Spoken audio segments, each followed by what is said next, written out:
বাড়ির কাজের মেয়েকে নিজের রুম থেকে চুপি চুপি বের হতে দেখে সন্দেহপ্রবণ দৃষ্টিতে তাকালো বাড়ির মালকিন সুধা।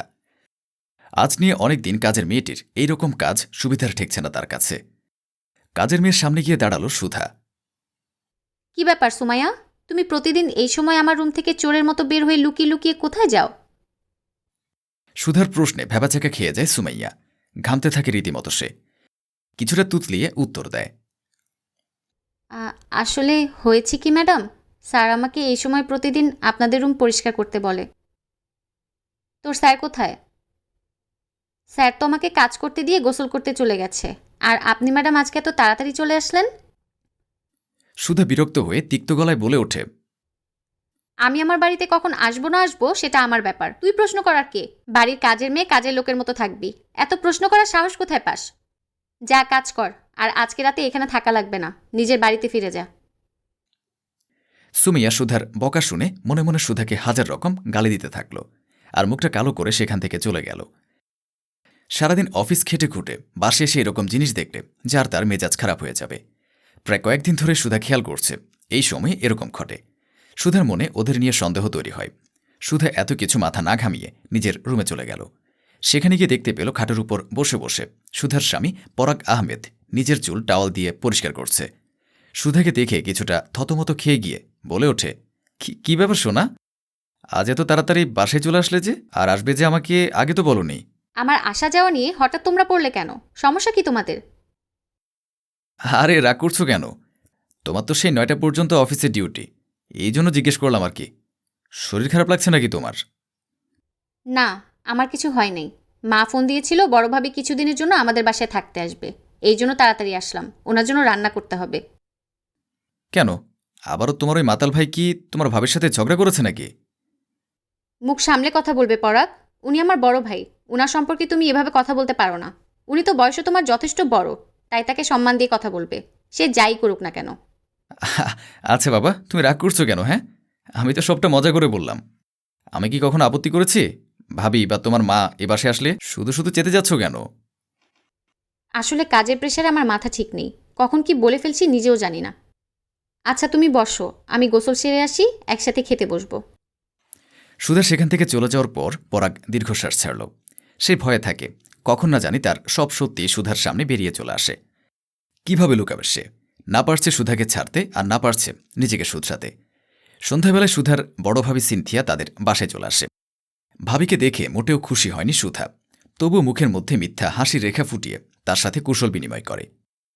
আসসালামু আলাইকুম ভাবি, কেমন আছো তুমি? ওয়ালাইকুম আসসালাম, আমি ভালো আছি। তুমি কেমন আছো ননদিনী? এই ছোট জামাই, এত দূরে দাঁড়িয়ে আছো কেন আমার কাছ থেকে? আমি কি তোমাকে খেয়ে ফেলবো নাকি?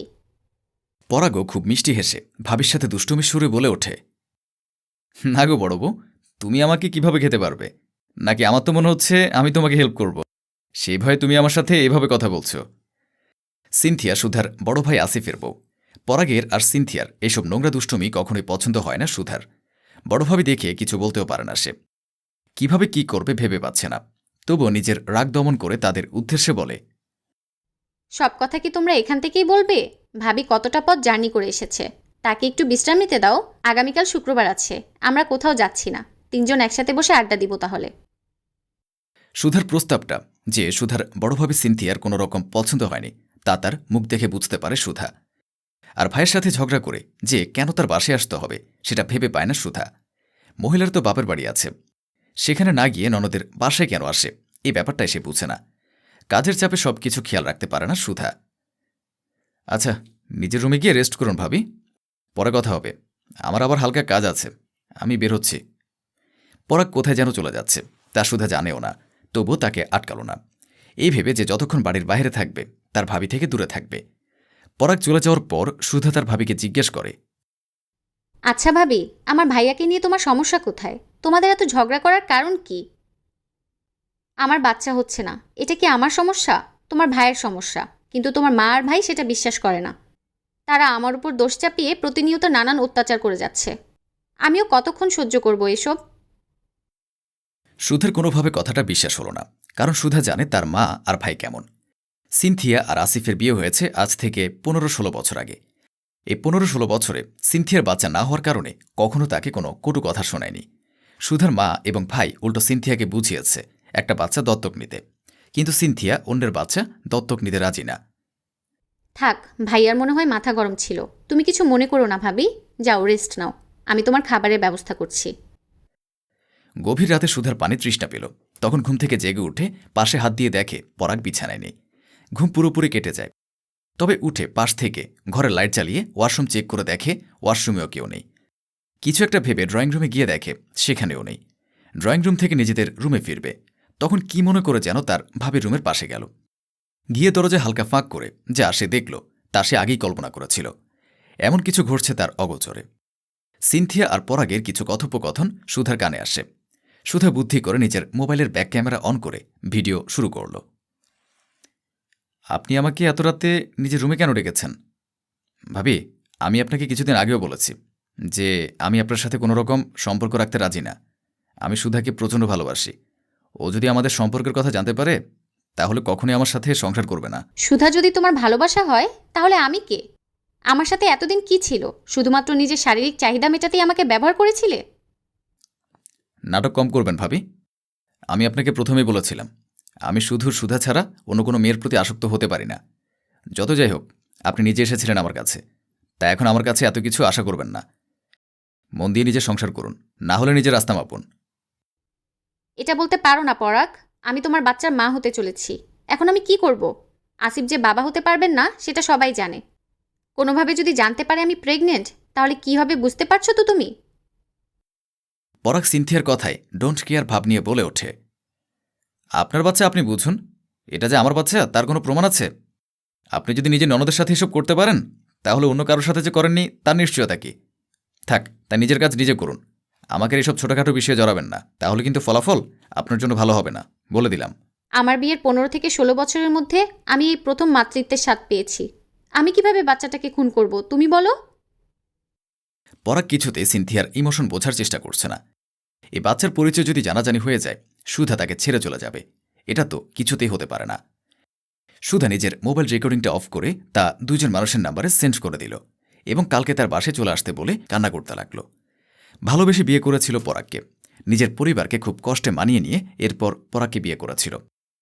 কিন্তু এই পরাগ যে তাকে এভাবে ধোকা দেবে তা সে ভাবতেও পারেনি। এই সত্যতা যখন সে বুঝতে পেরেছে, সে চেষ্টা করেছে হিন্ট দিয়ে পরাগকে সব কিছু থেকে দূরে সরিয়ে আনবে। কিন্তু ভাগ্যের কি নির্মম পরিহাস, বড় ভাবের সাথে পরাগের সম্পর্ক তার সামনে। পরের দিন শুক্রবার হওয়ায় সবাই বাসায় বসে আছে। তখন কলিং বেল বেজে উঠল আর সুধা গিয়ে দরজা খুলল। তখন আসিফ তার এক বন্ধু ইব্রাহিমকে নিয়ে ভেতরে ঢুকল। আসিফকে ডেকে সিনথিয়া অন্যদিকে ঘুরে বসল। সুধা দুজনকে নিয়ে ড্রয়িং রুমের সোফায় বসাল, যেখানে পরাগ এসে তাদের পাশে কুশল বিনিময় করে সেখানে বসল। আসিফ দুটো কাগজ বের করে সুধার কাছে দেয়। কিসের কাগজ বুঝতে না পেরে পরাগ আর সিনথিয়া সুধার দিকে তাকায়। সুধা পরাগের দিকে তাকিয়ে মুচকে একটা হাসি দিয়ে কাগজে সাইন করে দিল এবং পরাগকে উদ্দেশ্য করে বলল, এই নাও ডিভোর্স পেপার, আমি সাইন করে দিয়েছি। এবার আশা করব তুমি সাইন করে দিবে। পরাগের পায়ের নিচ থেকে মাটি সরে গেল। এটা হবে সে নিজের কল্পনাতেও আনেনি, যে সুধা তাকে এতটা ভালোবাসে, সে তাকে কিভাবে ডিভোর্স দেওয়ার কথা বলছে। বড় ভাইয়া, আপনি আপনার বোনকে এরকম মজা করতে নিষেধ করেন, এটা কোন ধরনের মজা? আসিফ ওদের দিকে তাকিয়ে তাচ্ছিল্যপূর্ণ হাসি দিয়ে বলল, তোমরা তোমাদের নাটক বন্ধ করো। তোমরা যে ধরা পড়ে গেছো বুঝতে পারছো না? আমি আর আমার বোন তোমাদের দুজনের সাথে ঝগড়া করতে চাচ্ছি না। আমরা তোমাদের সাথে সংসার করব না, তাই চুপচাপ সাইন করে দাও। আসিফ কথা বলে নিজেও সেই কাগজে সই করে উঠে দাঁড়াল। আসিফের সাথে আসা ইব্রাহিম হল উকিল। আমি আর ভাইয়া সই করে দিয়েছি। তোমরা দুজন সই করে কাগজটা ইব্রাহিম ভাইয়ের কাছে দিয়ে দিও। এরপর বিয়ে করলে করো, না করলে এইভাবেই থাকো। তোমার মতো নোংরা মানুষের সাথে থাকা আমার পক্ষে সম্ভব না। পরাগ, আমি সব আগে থেকেই জানতাম, কিন্তু ভাবতাম তুমি সব থেকে ফিরে চলে আসবে। কিন্তু আমার ধারণা ভুল করে দিয়ে তুমি বাড়ির কাজের লোকের সাথেও অবৈধ সম্পর্কে জড়াও। এসব আমি কিভাবে মেনে নিই বলো? আগামী জীবনের জন্য শুভকামনা রইল। শুধু এইটুকু তোমাকে বলবো সিনথিয়া, 15-16 বছর ধরে আমার সাথে সংসার করেছ, একদিনও বাচ্চার জন্য কখনো কঠোর কথা শুনাইনি। এত পরিমাণে ভালোবাসতাম, এরপর আমার কি ভুল ছিল যে তুমি আমাকে ছেড়ে পরকীয়ায় জড়ালে? তাও নিজের ননদের স্বামীর সাথে পরকীয়ায় লিপ্ত হলে? একটু লজ্জা করল না? মনে ভয় হলো না? এসব ভাবতেও আমার ঘৃণা লাগছে। সুধার ভাই সুধাকে নিয়ে বাসা থেকে বের হয়ে চলে গেল। সুধা পরাগের বাসা থেকে এক কাপড়ে বেরিয়ে চলে গেছে। কিছুই নাইনি, এরকম জঘন্য লোকের কিছু নেওয়ার রুচিও তার নেই। ড্রয়িং রুমে মাথা নিচু করে বসে আছে দুইজনে। তারা তাদের কাজের জন্য অনুতপ্ত কিনা তা বোঝা যাচ্ছে না।